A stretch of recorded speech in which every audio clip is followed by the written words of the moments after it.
Good afternoon, everybody. I'm the chair of this session. My name is Gabriel Motzkin, and I'm the director of the Van Leer Jerusalem Institute, one of the organizations that funds this conference and that sponsors it.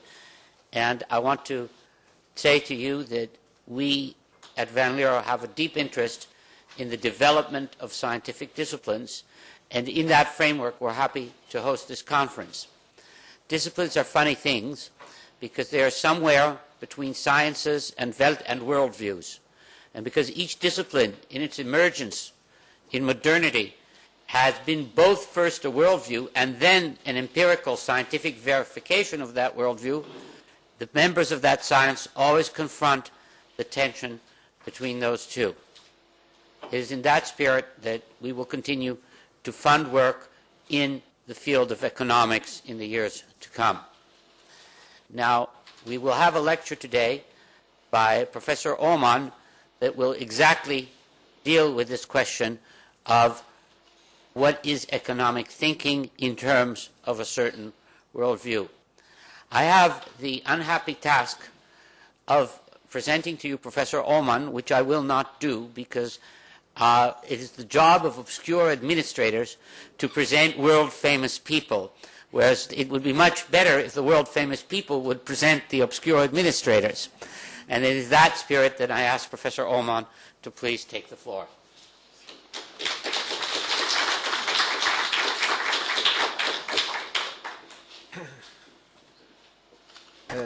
That's really wonderful. That's the best introduction I've had for a long time. When I was a little child in the United States, growing up in the United States, one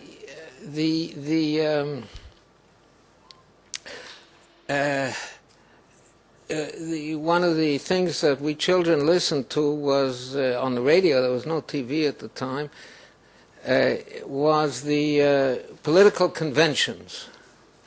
And I remember the Democratic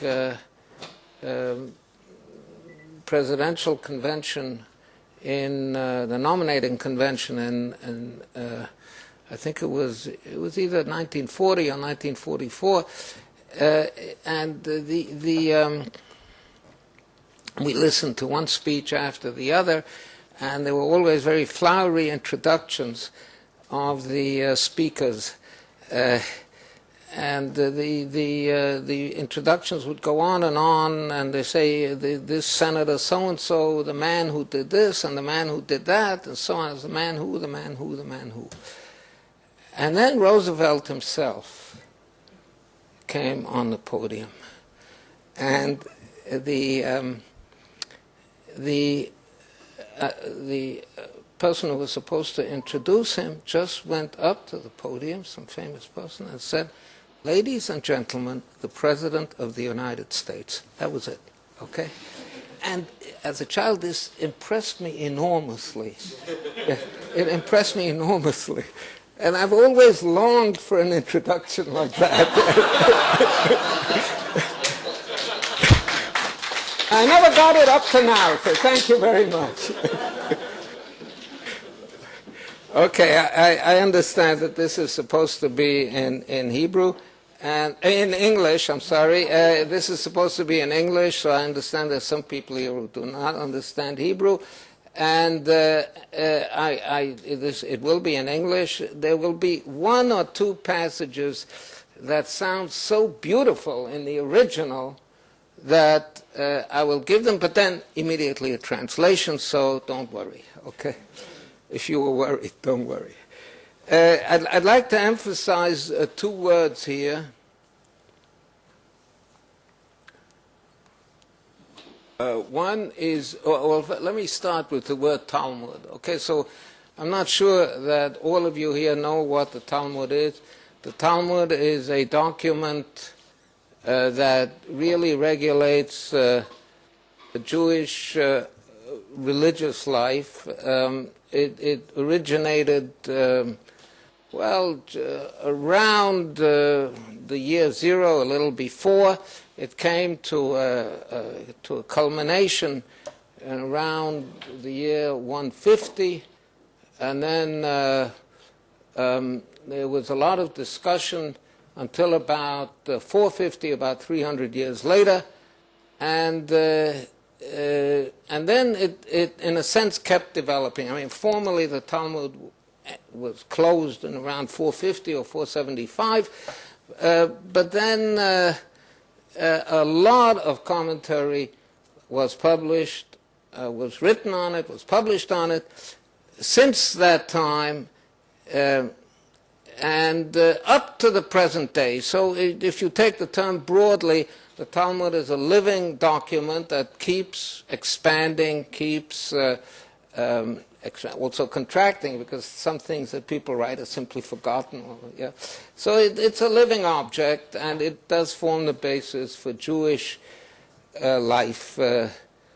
One might say Jewish religious life, but it's the fundamental object of Jewish interest. Now, what it contains is religious laws, civil laws, economics, also a lot of legends and explanations of the Bible, and so on and so forth. It's a big thing.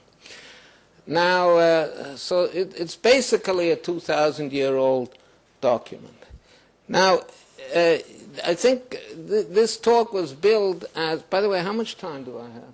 Take as much as you want. Take as much as you want. All right. But you didn't ask people to bring their sleeping bags. We have a supply. So, okay. The talk was billed as economics in the Talmud, but that may give the wrong idea. Because there is a lot of economics in the Talmud, the laws of relating to purchase and sale and money and interest and all those things. But that's not what I want to talk about, okay? So it's a tremendous subject. What I want to talk about is something which is much more circumscribed, and that is, first of all, economic theory. Oops, this word, economic theory. So ideas from economic theory, not just economic practice, which is a tremendous amount of in the Talmud, but ideas from economic theory, and especially the word modern economic theory. So what the idea, the insight that I'd like to sell this afternoon is that there are quite a few ideas from modern economic theory, ideas that were only formulated, let's say, in the last 100 years, or some of them in the last 200 or 300 years, properly formulated, but most of them in the last 100 years, modern economic theory, which already have a strong presence, strong hints in the Talmud. I don't want to sell the idea that you should go to the Talmud, forget about modern economic theory, and just study the Talmud. That's not what I want to say. And I don't want to say that this is systematic, okay? I'm not saying that modern economic theory is a systematic, basic part of the Talmud. I don't think it's true. I do want to say that there are complex ideas from modern economic theory that appear already in the Talmud. Complex, non-trivial ideas that make an appearance in the Talmud, some explicitly, some implicitly. Okay? So that's what I want to sell to you today. All right. So here's a table of contents. I'm going to talk about 5 items. There are a lot more. This is 5 representative items. I don't even think that I will be able to cover them all today.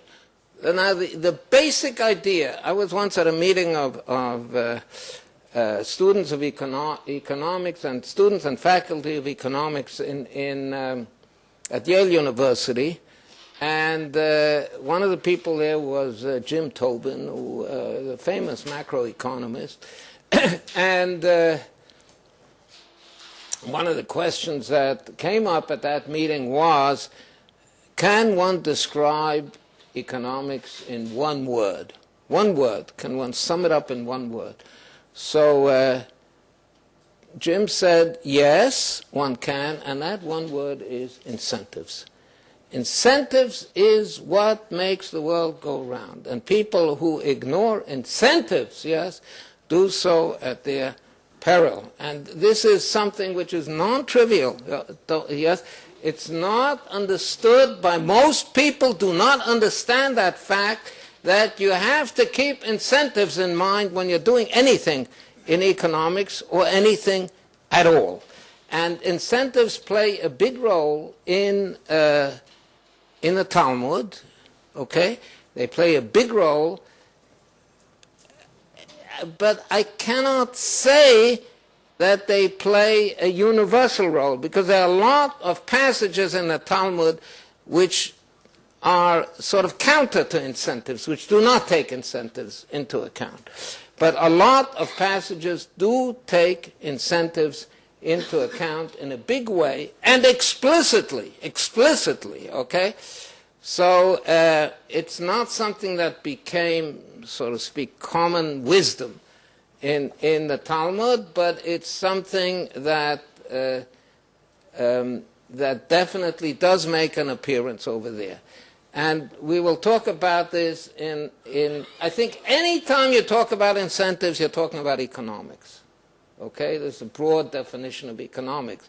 So I'm going to talk about the incentive aspects of the redemption of prisoners. Okay, redemption of prisoners is a big subject in Jewish law, and incentives make a very explicit appearance there, as we'll see. Price control and competition.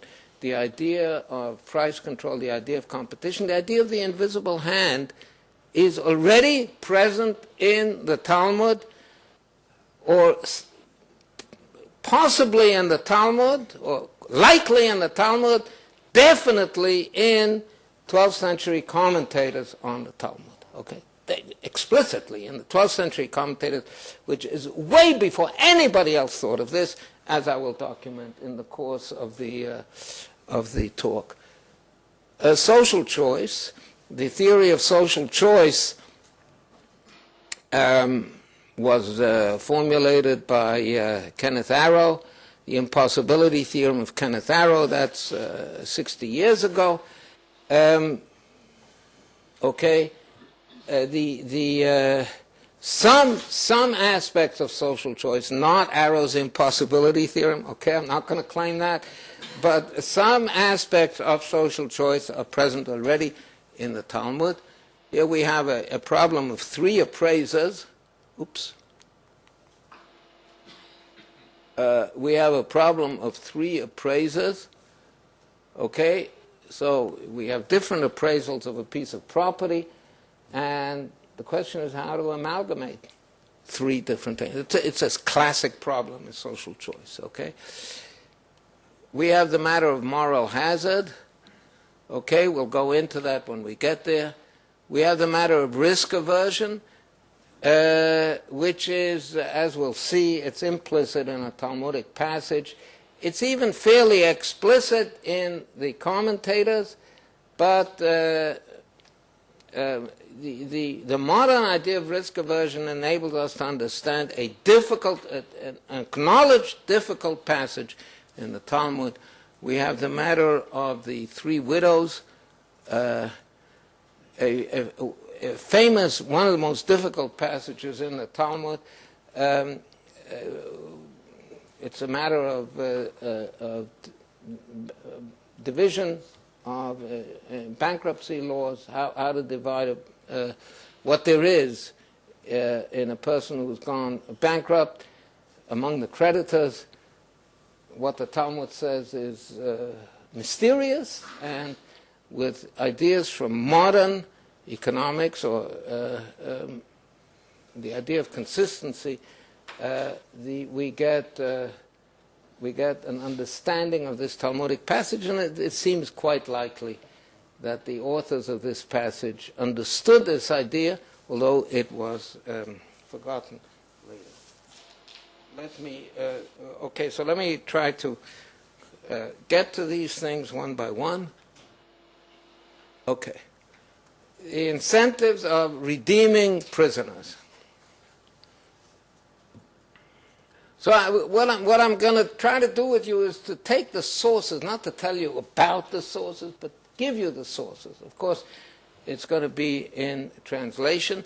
If anybody wants the original, I have some of the original slides here, but I'm going to give it basically in translation. So the Talmud is divided into, there's a discussion. One starts out with statement of a rule, and then, which is usually rather succinct, short, and then there comes a discussion of the rule, which is often quite long. The statement of the rule itself is called the Mishnah, and it's earlier than the discussion. The discussion came later, and the discussion is called the Gemara. So the rule says prisoners should not be redeemed for unreasonably high ransoms. Okay, so if let's say you take some kind of famous person or something like that, and a large, an astronomical ransom is asked for to redeem this prisoner, the one should say no, don't redeem him, let him stay in prison. Okay, and this is something very difficult, it's very hard to buy, because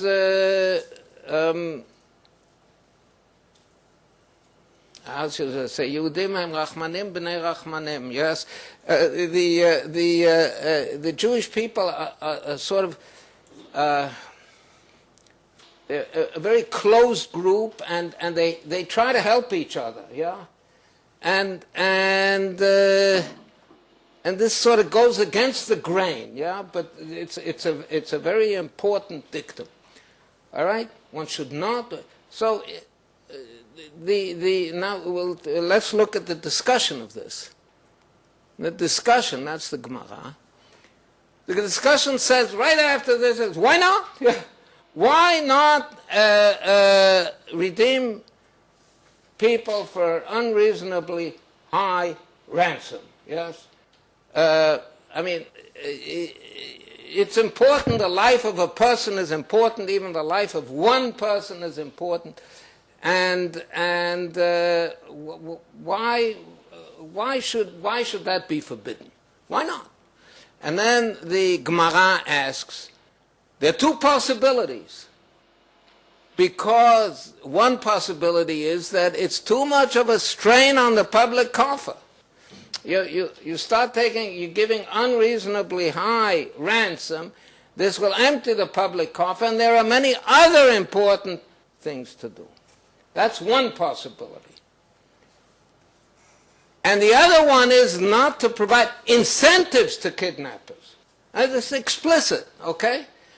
Not to provide incentives to kidnappers, because if you give too high a ransom, then the kidnappers will say, hey, let's take these Jews and kidnap them, and they are very sensitive to this stuff, and let's kidnap them, and we get a lot of ransom, and this provides incentives to them.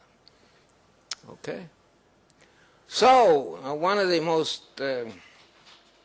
frequent phrases in the Talmud is Tashma. Come and listen to this, okay? And usually when that phrase is used, listen to this, then evidence is adduced for one or another possibilities. So now this evidence that is adduced is for the first possibility, yeah, that this would be a strain on the public coffers. And what is the evidence? A gentleman by the name of Levi Bar Darga, apparently a fairly comfortable individual, okay, paid 13,000 gold dinars to redeem his daughter. His daughter was kidnapped, and he was asked for 13,000 gold dinars, and he paid. That's a roughly $50 million in today's money. Now, what is the evidence there? The evidence is that Levi Bar Darga was allowed to pay $50 million for redeeming his daughter because it didn't come from the public coffer. All right? Well, it's okay, yeah?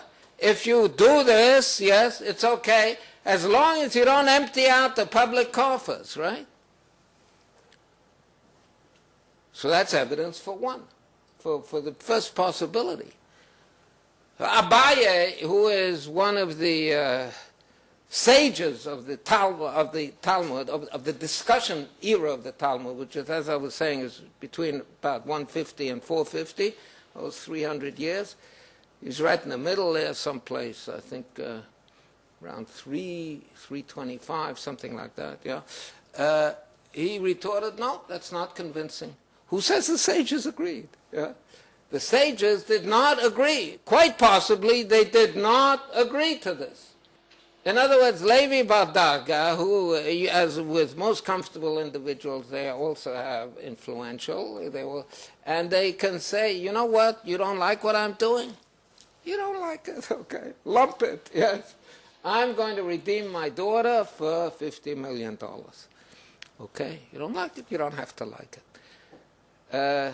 Other people who are maybe a little less influential than Levi Bar Darga, the sages could clamp down on them. On Levi Bar Darga, they couldn't clamp down. So the sages didn't agree. That's the end of the Gemara. That is the end of the discussion of that Mishnah. Now, usually when something ends in this way, well, it's not clear what the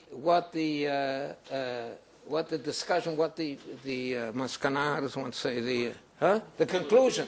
It's not clear what the conclusion of this discussion is. But when the discussion ends with Abaye's retort, then it appears that Abaye thought that the second is the real possibility.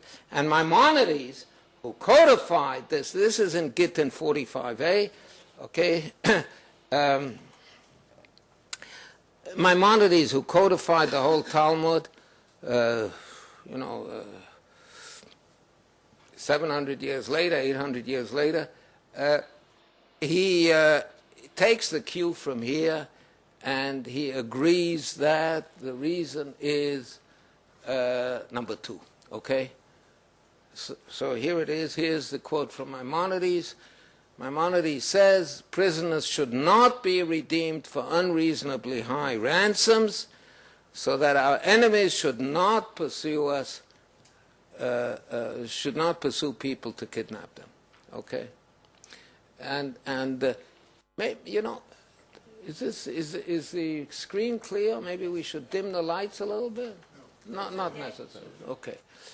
And this is in Maimonides' Codex, the Yad HaChazakah, in Laws of Charity, chapter 8, section 12. I like to quote chapter and verse.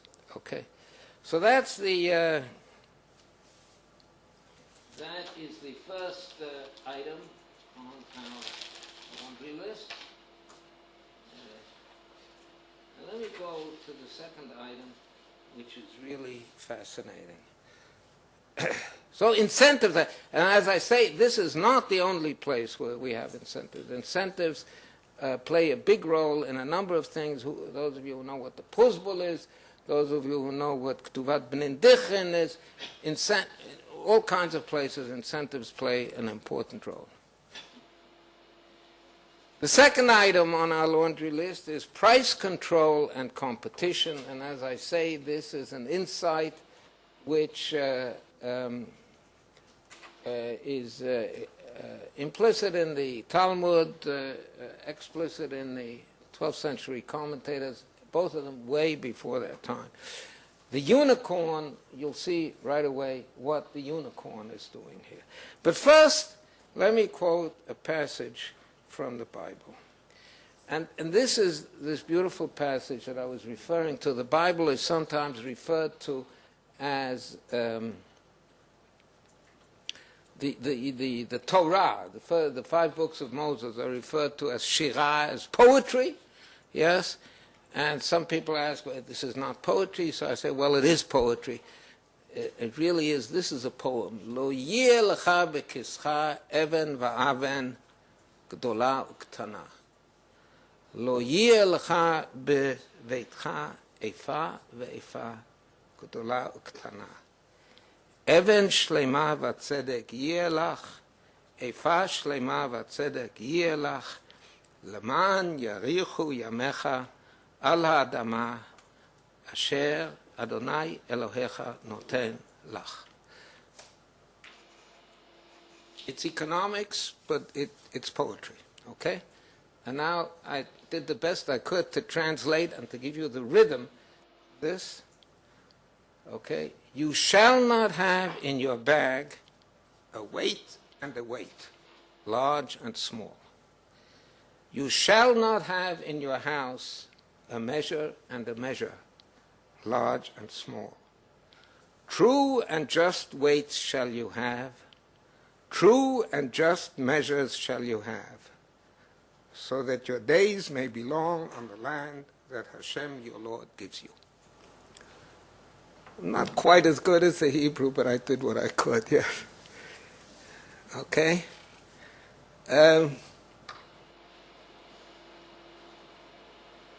This is the Hebrew. I'll skip this over. Okay, now the discussion in the Gemara. This is a discussion of this in the discussion part of the Talmud. Shall you have, they quote this verse, true and just measures shall you have. Shall you have. This teaches us that inspectors should be appointed for weights and measures, but not for prices. Okay? Not for prices. The governor's office appointed inspectors, both for weights and measures, and for prices. So Shmuel, who was one of the sages of the later period of the Talmud, one of the sages of the Gemara, said to Horn, who was his assistant, apparently, a gentleman by the name of Horn, okay? Go, tell them that inspectors should be appointed for weights and measures, but not for prices, okay? He went and told them, inspectors should be appointed both for weights and measures and for prices. So he contravened Shmuel's instructions. And he came back and Shmuel found out about this. Shmuel said to him, what's your name? Horn? May a horn grow between your eyes. He was very, very, very angry. Yeah? Yes. Forthwith, a horn grew between his eyes. That is the story. So 2 things come out of this. First of all, that price control, well, of course, that one should have inspectors for weights and measures, yes, and this is what we have until this day. And second of all, that price control is a no-no. Price control is a very bad thing, a very, very bad thing, okay? And Shmuel was very upset with Horn about this. All right? Now, why is it such a bad thing? Why? What's wrong with price control? Well, anybody who lived through World War II knows some of the problems with price control, yes. But let's see what the medieval commentators say about this, about price control, okay? And here is the comment, the major comment on this tractate, on the tractate of Baba Batra, Rabbi Samuel ben Meir, the Rashbam, whose dates are given here. He was a grandson of Rashi. But not for prices. So what does he say with that how does one say that beginning? In other words, he quotes the Gemara, which says, but not for prices. Not for prices in order that they should not sell dearly. In other words, the Rashbam is saying that the reason one would think to appoint inspectors for prices is that they should not sell dearly. But this is what you should not do, not appoint them. Not do what? Appoint inspectors to make sure that people don't sell dearly. And what is the reason that one should not do it? This is common sense. Svarahu. That's what he says. Price control is not needed. For if one seller sells dearly, then someone who needs money will sell cheaply.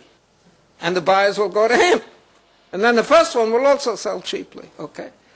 The invisible hand, Adam Smith, 500 years before Adam Smith. Okay? And this, not only does this go, not only is this Adam Smith 500 years before Adam Smith, but it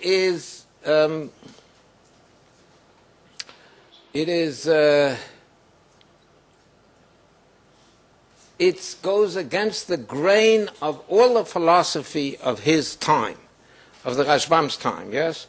So it goes against all this, as I will now demonstrate, because the ruling philosophy of price theory from ancient times, starting with Xenophon, with Aristotle, and so on, until at least the 16th century, was the theory of the just price. Okay?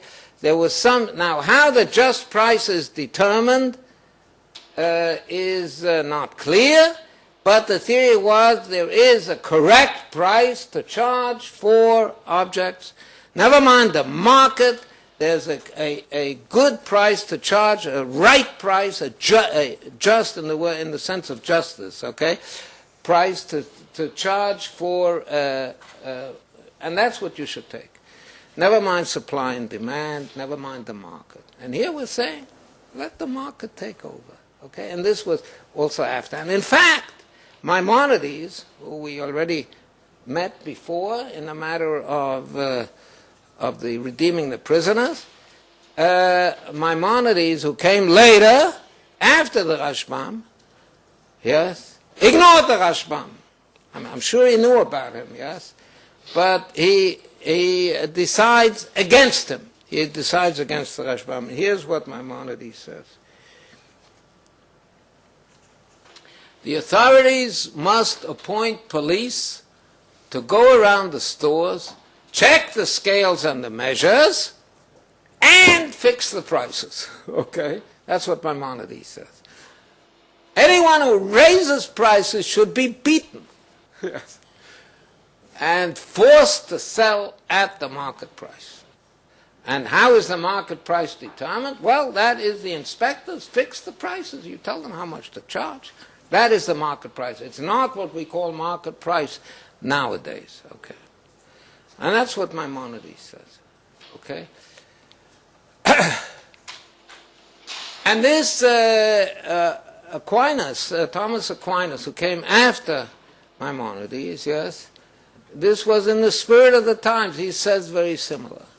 If someone would be greatly helped by something belonging to someone else, and the seller not similarly harmed by losing it, the seller must not sell for a higher price. I should have brought this in Latin, but I'm not sure that anybody in the room, including me, understands Latin. The seller must not sell for a higher price, because the usefulness that goes to the buyer comes not from the seller. Okay?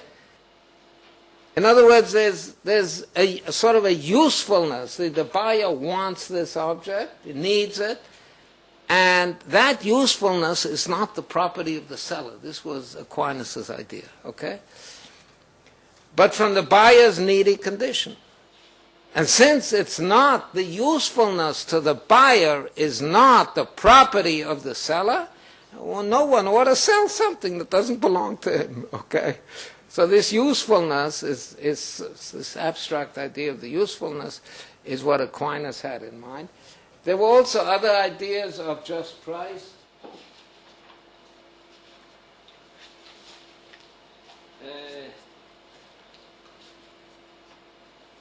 The basic idea in scholasticism was that a just price is one which is just sufficient. That's a different use of the word just, okay? Just sufficient to cover the costs of production, okay? Including the maintenance of a worker and his family. In other words, to recompense for work is okay, yes? But it's all in the input. It's all in the input, okay? Aristotle said, he also had this idea of a just price. A just price depends on the intrinsic worth of an object. That's even more vague than the scholastic idea, okay? Maimonides depends heavily on Aristotle in a number of ways, and here's one of them.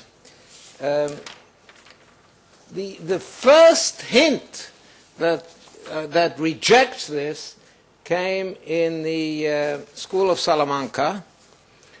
One scholar by the name of Luis Saravia de la Cala wrote in 1544 as follows: those who measure the just price by the labor, costs, and risk incurred by the person who deals in the merchandise or produces it, or by the cost of transport or the expense of traveling, or by what he has to pay the factors for their industry, risk, and labor, all these things, in other words, the input, these people are greatly in error.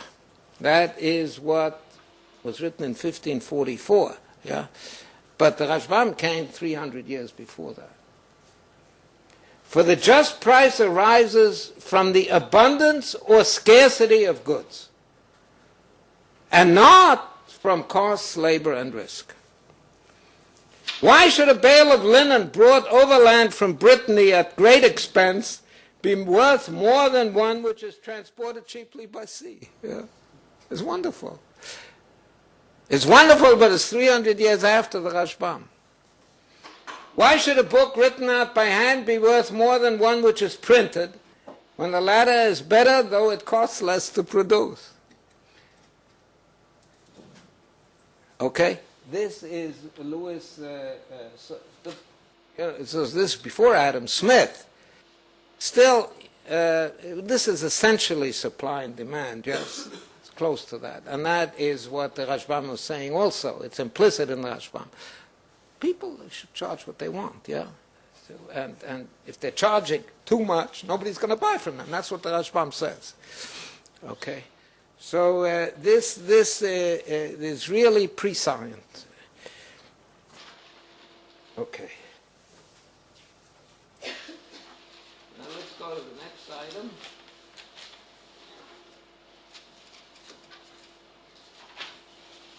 The next item is the social choice, the appraisers.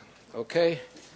Social choice, as I mentioned, is a subject which, although there were contributions here and there, especially to voting, okay, which is one aspect of social choice, not the aspect that we're talking about here, but there were contributions to voting before Arrow, but as a subject it was formed it became part of economics only in 1950-51 when Arrow's book was published. Okay, so here we have the three appraisers, and let's look at the sources. So, if one of three appraisers, they have to appraise a field. How much is the field worth? Yes, for what purpose the Gemara does not say, but there are three appraisers. One has to give what the value of the field is. I think it has to do with Hekdesh. How does one say? You give a field to the to what is, how does one say? The priests, to the sacrifice. to the sanctuary, yes, and then you want to redeem the field, get it back. So one has to appraise how much do you have to pay for it. Okay. So one of three appraisers says that the value is 100, and two say 200, or one says 200 and two say 100. Then the majority rules. So in the first case, it would be 200, and in the second case, it would be 100. Okay. Now, if one says 100, one says 80, and one says 120, then the judgment is 100. Now, where does this come from? I mean, you could say you have an average. In one case, you have a majority. In the other case, you have you have three different opinions, so there's no majority. So then you take an average of the three opinions. The average of 180 and 120 is 100, and that's the average outcome. That's what you could say that. It's not very satisfactory, okay? It's not very satisfactory to say that because you are using different rules for the two different cases, and they should be, if it's going to be an average, why shouldn't it be an average also? And what happens if one says 200 and the other one says 201 and one says 100? Yes, then you also what's the rule? Huh? Both are using the median. Very good, excellent. It's excellent for you sitting over here in 2010 in a room full of economists. You're probably a professional economist yourself, yeah, but all the more excellent for these people, and especially for the one who makes it equivalent. Now this is the Yad Ramah. This is Rabbi Meir Alevi Abulafia, 1170 to 1244. In his commentary on Baba Batra, says exactly what the gentleman here is saying. Both the one who says 80 and the one who says 100 agree that the value is at most 100. The other who says 120 is just one guy, and one does not prevail against two. Yeah. Yes. The opinion of one is... And both the one who says 100 and the one who says 120 agree that the value is at least 100. The other who says 80 is just one, and one does not prevail against two. The median, okay? Not only the median, yes, but the importance of the median in social choice, and specifically in amalgamating opinions among people who have single peak preferences. Okay, this is a famous problem, or a famous solution, a famous theorem, yes. If you have single peak preferences, Arrow's theorem, what is that? Okay, let me put it on the board here. See, the Arrow's theorem, the impossibility theorem, says that it's impossible to arrive at a social welfare function. Afterwards, this was also done for social choice. If you have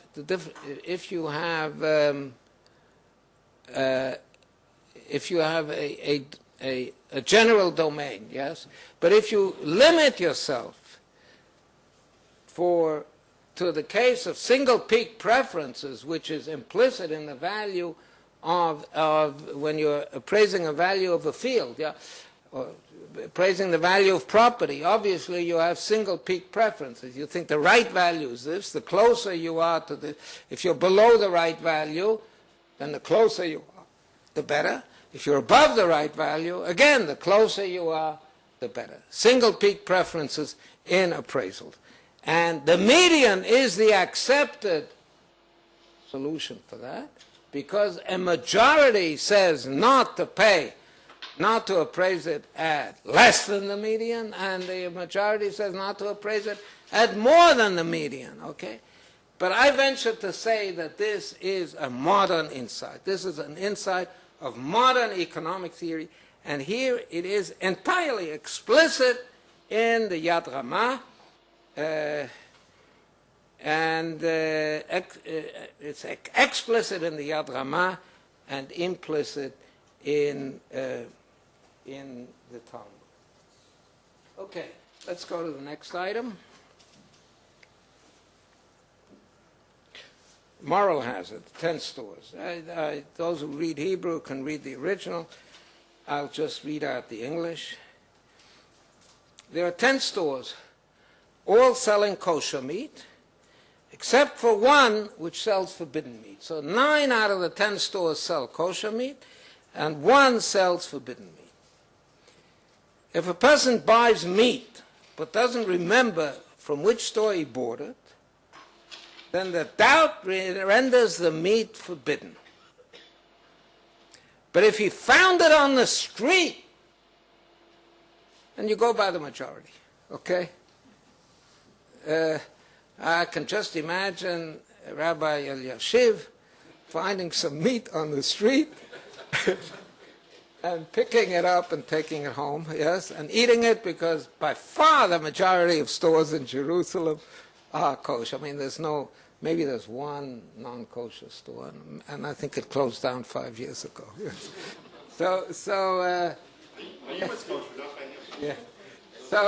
So that's the Talmud. That's the Talmud in Ketubot 15a, okay?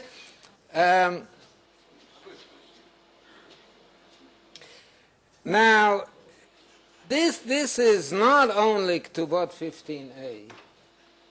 You should know that this dictum, כל דפורש מרוב הפורש וכל דקבוע כמחצה על מחצה דומי. Okay, those who understand. But this dictum occurs in well over 24 places in the Talmud, in all kinds of different applications. And it is obscure. Why? What difference does it make? Why do you go by the majority here, when it's found, and if you bought it, you don't go by the majority? You don't remember which one, okay?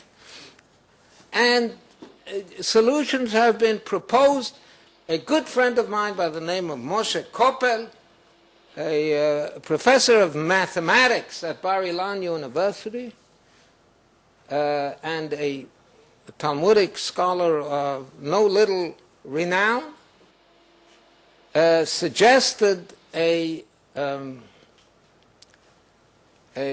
explanation of this in terms of quantum physics, okay? Don't laugh. What? He actually wrote an article about this. Imagine that Professor Koppel is here, and behave, please, decently, okay? He wrote an explanation of this in terms of quantum physics, how one distinguishes between these two things. I have a different explanation, okay?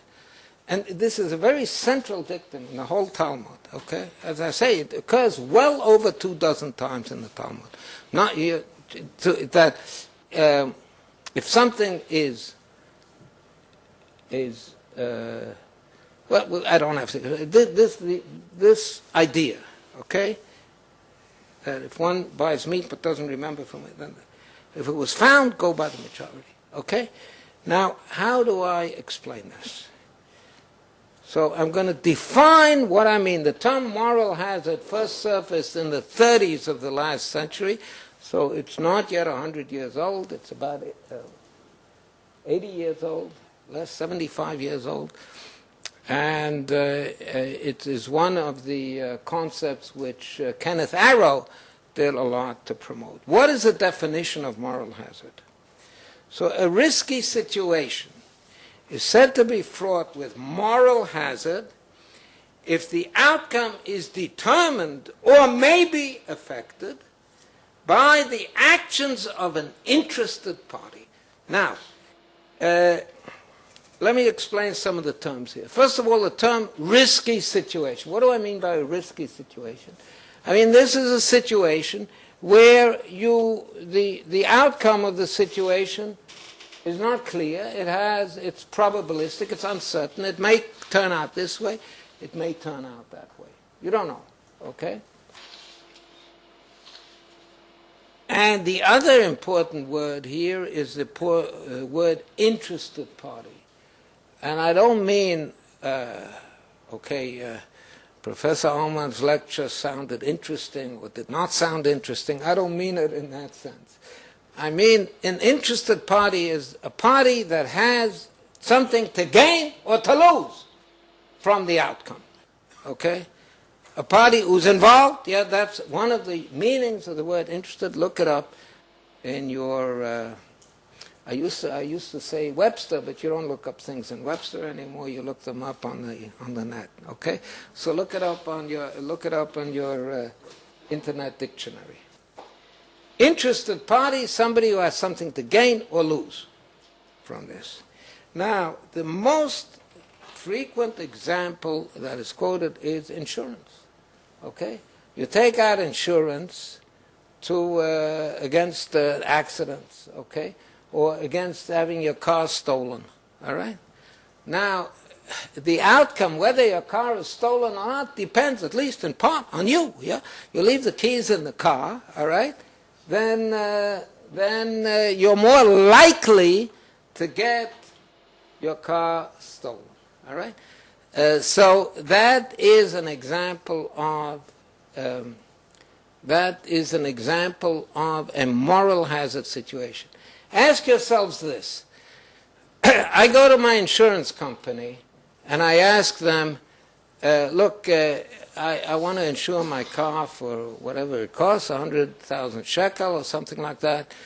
And they say, okay, Mr. Aumann, that sounds fine. Give us the license number and all that. And then I say, you know what? I have a deal for you. I want to buy 2 policies on the same car for 200,000 shekel. If the car gets stolen, yeah, pay me 200,000 shekel, not 100,000 shekel. So they say, no, Mr. Aumann, we don't do that. Yes, we don't do that. So I said, why not? You're in business to make money. Yes, if it's worth your while to insure it to sell me this policy, you're probably making a profit on it on the average. Yeah, so you get double the profit if you sell me 2 policies. I'll pay you twice. No discount. I'm not asking for any discount on the second policy. They say, no, Mr. Aumann, we won't do that. So I say to them, why not? So he said, we don't know, but we have instructions not to do that. Okay. Now, why? Yeah, why not? Moral hazard is the answer. It's you, if you are going to make money from an accident, yes, then you'll make an accident, okay? You'll make an accident, okay? That's moral hazard. Even if you don't do it consciously, you'll be much less careful, much less careful.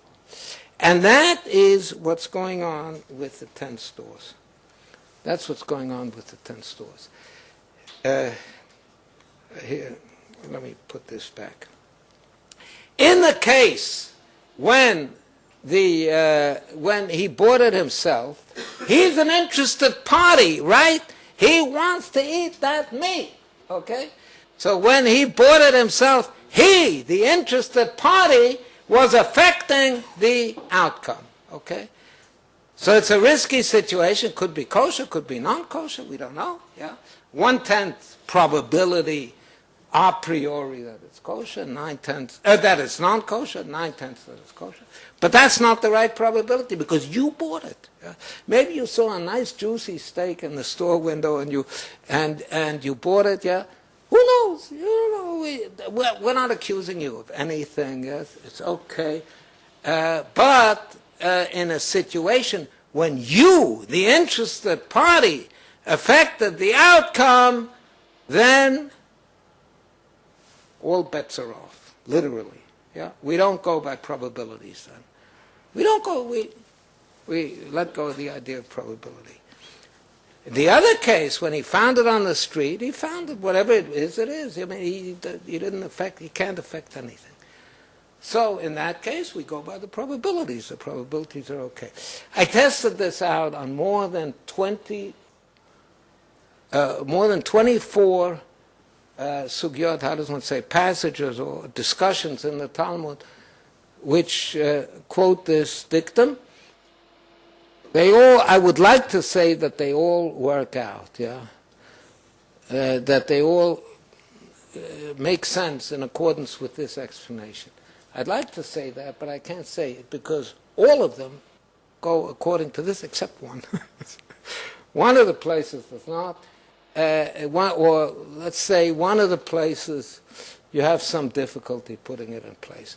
But I think we'll stick with this in spite of the one place where there's some difficulty, because the Talmud may have been writing a rule which usually applies, which almost always applies, and they don't want to contravene that rule in that one case. Okay, so that is that situation. Okay, we'll go on a little further. We'll go on to the matter of risk aversion. Risk aversion is also a modern concept. Yeah, utility. What risk aversion means literally is that suppose you have a gamble, and you are asked, do you prefer this gamble, or do you prefer this risk, or do you prefer getting the mean of the risk, yeah, the mean of the gamble, which in cash right now. So we'll give an example. Suppose you are offered a gamble between getting $200 or $0, nothing, with half-half probability. We're going to toss a coin. If the coin comes out heads, you'll get $200. If the coin comes out tails, you get nothing. All right? You offer this, and then you say, well, you could take that, or $100 cash. Okay? Now, most people, I think, would say, give me the $100 cash. They don't like the risk. Yeah? There's nothing intrinsically contradictory in saying, I want the gamble. Okay? But economists usually accept the idea that people prefer the less risky situation. If it's not, it doesn't give too much less. In any case, they would rather take the mean of a gamble in cash than the gamble. That's what's called risk aversion. In less precise words, people don't like risks. In fact, some of the commentators on the Talmud use precisely those words in explaining this passage. So we're talking here about perjurers, and I have to preface some explanatory remarks to the passage that we're going to analyze. Two explanatory remarks. One is the law regarding perjurers, biblical law regarding perjurers. The biblical law regarding perjurers is, what is the punishment for a witness who testifies against somebody, okay? He testifies in a criminal or civil case against somebody, and it turns out that his testimony is false. It is a lie, okay? How one determines whether it's a lie or not is not for...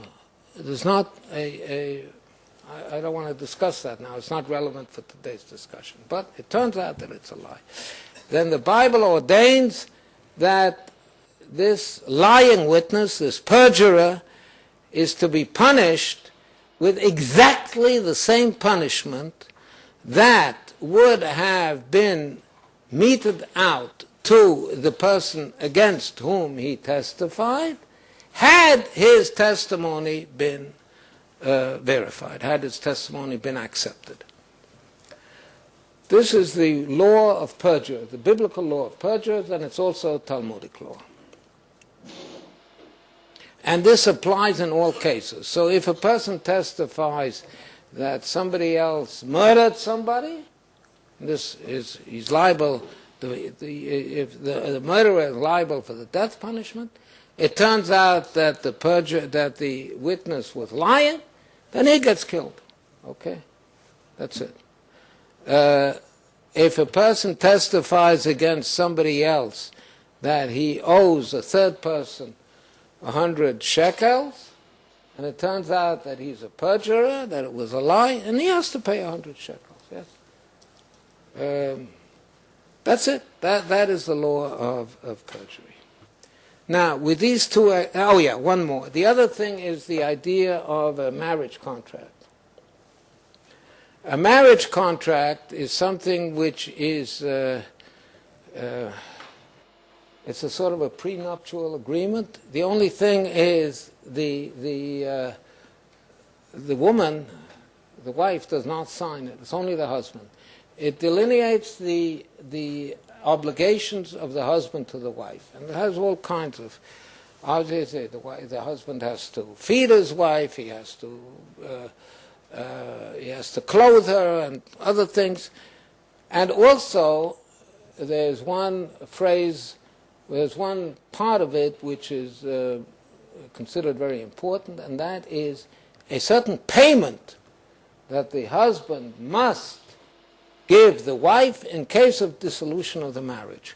And the marriage can be dissolved in one of two ways, either by divorce or by the death of the husband.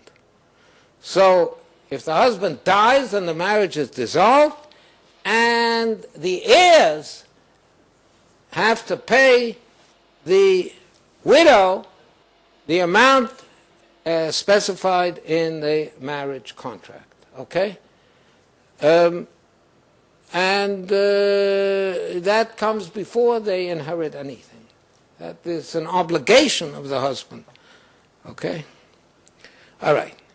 Now let's look at this rule. Okay, this is the Mishnah.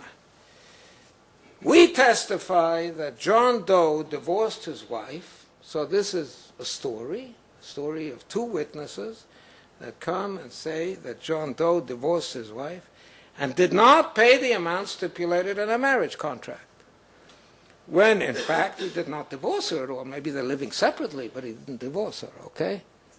All right? So they were lying. He divorced his wife and did not pay the amount stipulated in the marriage contract. So the perjurers have to be punished. So now, how do we punish them? How much do we take from them? Yeah? How much do we take from them? So the Mishnah makes it explicit. In punishing the perjurers, one should take into account that he may eventually have to pay anyway. Yes, I mean, one could say, okay, let's say the marriage contract stipulates a payment of 200 silver dinars, which is a standard amount. So one would say, hey, well, he didn't divorce her, and they're making him pay 200 dinars, okay? So they have to pay 200 dinars. But the Mishnah says, no, let's think it over, children, yes. Let's think it over. He may eventually have to pay anyway. So what do we have over here? This marriage contract is a piece of commercial paper, financial paper, which is like a share of stock. You don't know what's going to happen with it. It might pay off 200 if the husband divorces her or he dies first, but it might pay nothing. What is this worth? One has to evaluate what this piece of paper is worth. Okay? In other words, what the difference between the worth of the paper is and what he has to pay now. So how much he would have expected to pay. So, one estimates how much a person would pay for her rights under her marriage contract if she sells this commercial paper, taking into account that she will only be paid if she is widowed or divorced, but that if she dies before the husband, her husband does not have to pay the marriage contract at all, and that estimate is what the perjurers have to pay. Okay? You might be wondering what these square brackets are all over the place, yes? The square brackets is what I inserted into the Mishnah, which is much briefer in order to explain what's going on, yeah? So the Mishnah itself just says, we testify that John Doe divorced his wife and did not pay her marriage contract, but he may eventually have to pay anyway, and so on, yeah? So I inserted those words to explain what's going on. All right. I try to be honest. So this is pretty clear, okay? It's very nice. One estimates, what is this estimate? How much a person would pay? So one goes to, presumably there could be a market for this kind of paper, yeah? And you go to the market, you see what the market price for this kind of paper is. That is apparently what the rule says, okay? Well, it's fine, beautiful. And then comes the discussion. The discussion, it's totally opaque, okay? The discussion says, how does one estimate? And this is in Makot 3a. How does one estimate? Rabbi Chizda says, in accordance with the husband. Rabbi Nathan ben Oshaya says, in accordance with the wife. Finished. That's the end of the Gemara. That's it. So something that was crystal clear, beautiful, well understood, yes, becomes totally opaque, yes. What do they mean? What does that mean, in accordance with the husband, in accordance with the wife? So, Rabbi Isaac Alfasi, who lived in the 10th century, 11th century, in Morocco and Spain, he says as follows. He says that Rabbi Chizda says that when estimating, you take into account whether the husband is old or young, whether he's sick or well, whether he likes his wife or dislikes her, all these factors. And Rabbi Nathan ben Oshaya says, in accordance with the wife, you don't look at the husband, you look at the wife. Yeah? Is she old or young? Is she pretty or ugly? Is she sick or well? What does she think of her husband anyway? And so on. That's it. That's what the Rif. The Rif is Isaac Alfasi, 11th century scholar.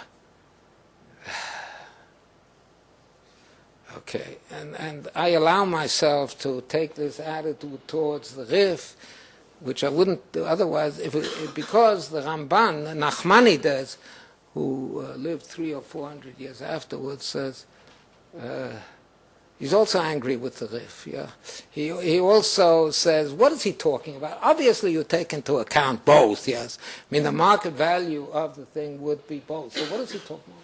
Doesn't make any sense, and he says this quite explicitly. So I'm not going to take a position on this, but I just quote you what Nachmanides says. So this is not something which comes across very well, and the question remains, what on earth does this passage in the Gemara mean? All right, let's take I'm going to try to explain this in terms of the idea of risk aversion, okay? A modern idea, okay? The modern idea of risk aversion, but this does have echoes in the medieval literature, okay? We'll take a numerical example, okay? So the face value of the contract we'll take is as 200, okay? 200 silver dinars. All right, I get the hint, yes, okay. The face value of the contract is 200 silver dinars. That is what the husband has to pay if the marriage is dissolved before he dies.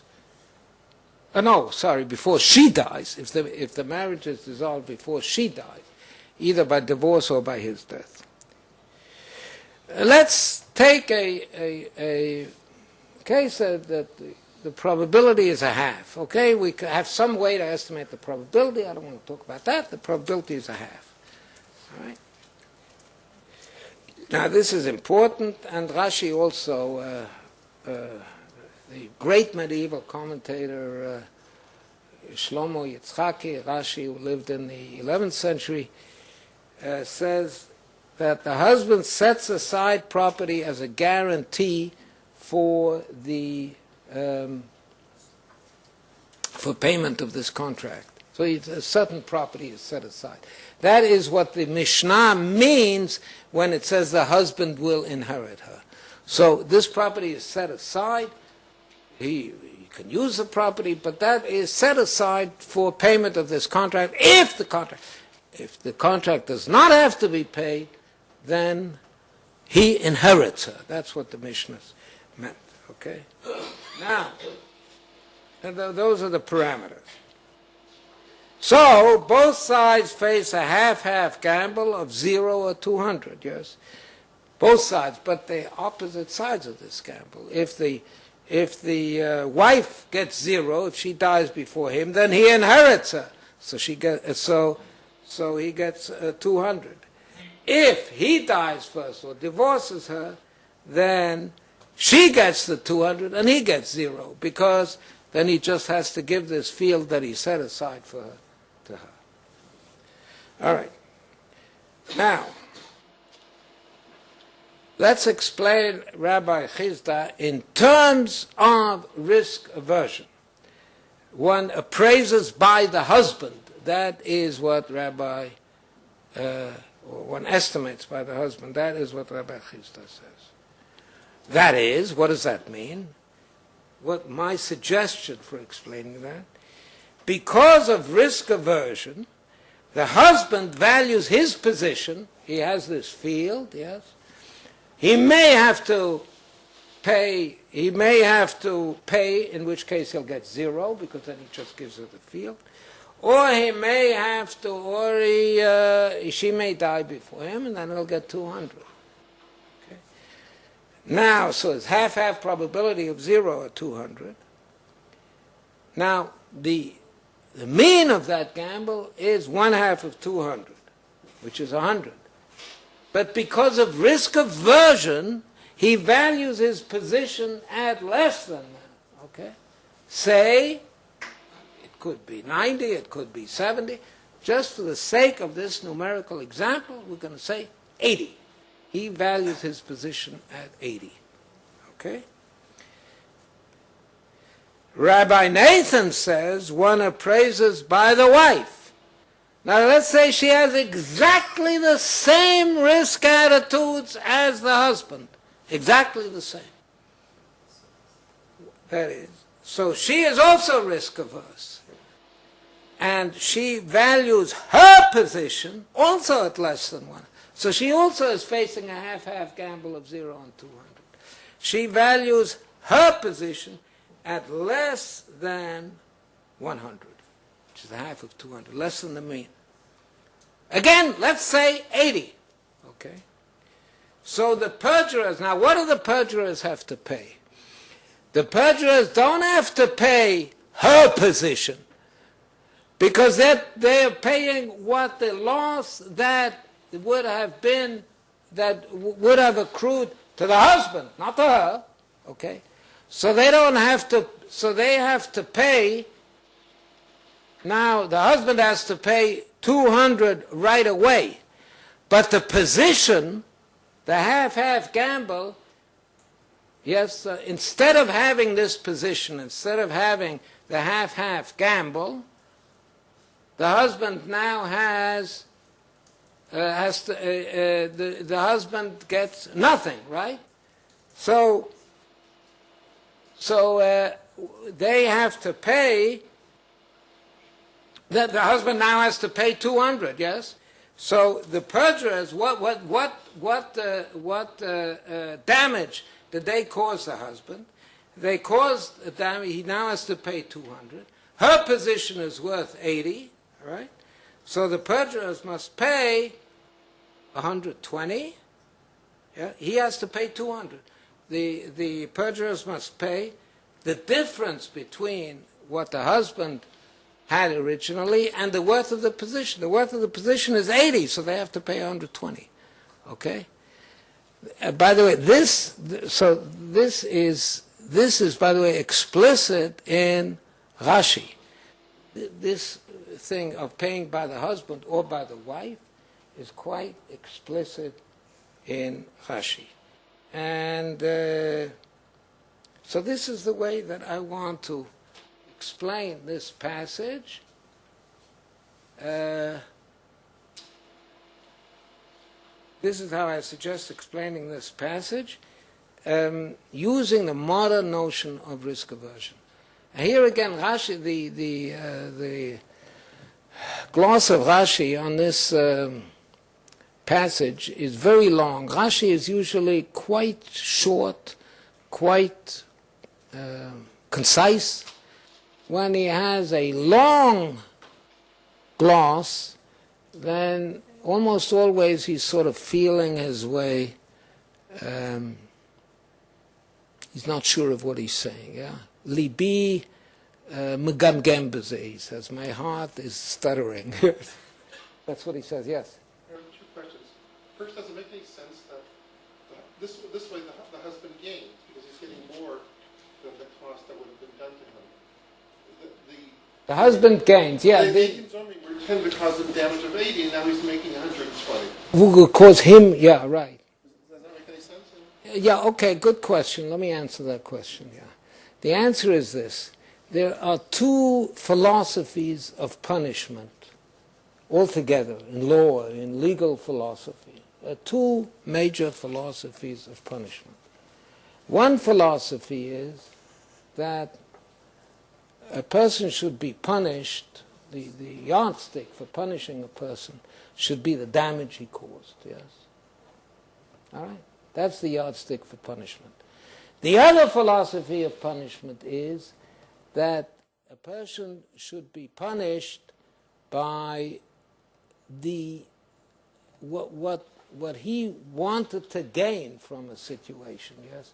In other words, the yardstick for punishment should be not the damage he caused, but the possible gain that he would have gotten if his criminal act had gone unapprehended. Those are two opposite. This, by the way, was suggested by, what's the guy's name? Somebody from the economics department here in Jerusalem. I've forgotten his name at the moment. You have to forgive me, I'm getting on in years, okay? But so those are the two yardsticks. Now, if you use the yardstick of the damage you caused, then this is Rabbi Chizda's opinion. He has to pay 80 because that's the damage he would have caused. But if you use the yardstick of what you could have gained, presumably these witnesses were acting on behalf of the wife, all right? Presumably, because they criminally wanted to get something out of the husband without justification. So they were acting on behalf of the wife. So we take the wife's position into account. The wife would have gained 120, right? No, sorry, the wife would have gained 80. So the wife would have gained 80. So if this had not been found out, so, huh? The wife, you're right. The wife would have gained 120. Thank you very much, Moshe. The wife would have gained 120 because this way she gets 200 paid out, yeah, and the value of her position beforehand was just 80, so the wife would have gained 120. Thank you very much for clarifying that.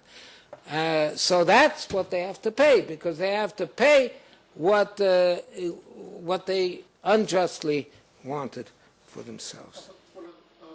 Also, in this example of 50-50 probability, wouldn't the wife value the position at more than 100 because it's an insurer? She is insuring the kid was insuring her against an adverse event, and therefore. You're taking into account the fact that the wife, when she's dead, she can't enjoy the money, right? In other words, you're taking that fact into account. In other words, there's an insurance element in this. Okay. But the divorce is adverse for her, therefore she wants insurance for such a state. Yeah. Okay. I'll finish right away. I'll finish right away. Okay. I'll finish right away. This kind of this consideration is not taken into account. Okay? It's simply not taken into account. We talk of the wife and the wife's estate, and the husband's estate, as if they were one thing. Okay, this is the view of this. All right, the last example, here it is. Rashi al-Atar, for those people who understand. ויש לומר דהכי כמה, שמין זכות ספקה, כמה אדם רוצה ליתן בטובת הנאה שלה, ואותו לא ישלמו, וכל השאר ישלמו, 200 minus the 80. שכל השאר היו מפסידים אותם בעדותם, או דילמה זכות ספקו כמה, מתניתן דלישמו, ואותם דמים יתנו העדים. ולא מחייבים לו כולה היי שיתנו כל הכתובה חוץ מטובת הנאה. 80 is less than 120. אבל טובת הנאתו יתנו לו שכך היו מפסידים אותו. This is your question. Okay. I'm sorry, I don't have time to translate this, and anyway I didn't prepare a translation. Okay. The last item is the consistent fair division of the three widows. We don't have time for that. This you can find on my website in a number of places. So whenever I give lectures, I always give, all over the world, I say thank you in the language of the country in which I'm talking. So here I had to say it in Ivrit. But for those of you who don't understand it, let me say thank you also.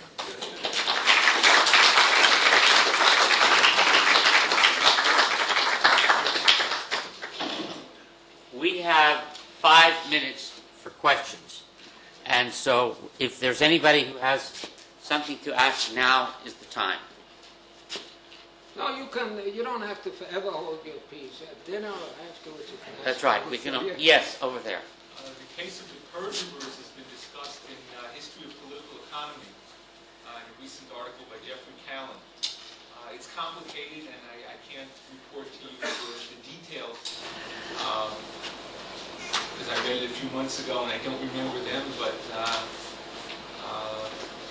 think he says that the medieval commentators had certain flashes of insight into economics, and then there were certain other things that they said that don't seem to be consistent with modern economics. So it's a mixed picture, but we have an analysis of this in History of Economic Thought, in addition to the work of our distinguished speaker. Yeah, I'm aware of Callan's article. Yeah, I'm aware of Callan's work, and I'm not. I don't agree with his analysis, but I think my analysis is better. Yeah, but it's simpler and more straightforward. Maybe you'll remember that next time you speak at a speech of Callan. But I do agree with the second remark that I think this is right on. Yeah, that the medieval commentators had flashes of insight, yes, and they came, within reach of this simple explanation, but they didn't actually adopt it. Rashi, for example, there's this long gloss of Rashi here, which has these parts that I brought here. Yeah, and these parts sort of are accepted from the Rashi. Because they support my view, okay? But the Rashi itself is much longer and has ideas which perhaps we would not buy. So I think that this was the idea that Rabbi Chizdan and Rabbi Natan Bar Oshaya had.